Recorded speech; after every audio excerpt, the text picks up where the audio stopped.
В Якутске стартовало первенство среди юношеских футбольных команд республики. Всего в соревнованиях принимают участие 9 команд. Матчи между ними проходят в рамках круговой системы. Победителей будут выявлять по количеству набранных очков.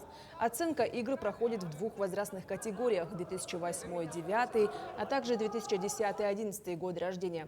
Первенство будет идти на протяжении всей рабочей недели. По итогам будут определены сильнейшие группы, из которых в последующем сформирует состав сборной республики среди юношей.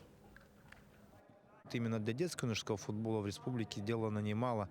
У нас есть где играть, у нас есть манеж зимой. Естественно, есть для футзала у нас объекты.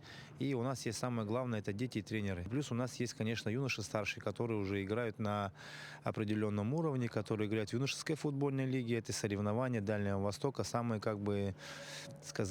масштабный, самый престижный турнир. И вот у нас как раз в городе Якутске это эпицентр именно всех наших футбольных клубах. У нас есть здесь муниципальные наши, республиканские бюджетные футбольные школы, есть коммерческие структуры.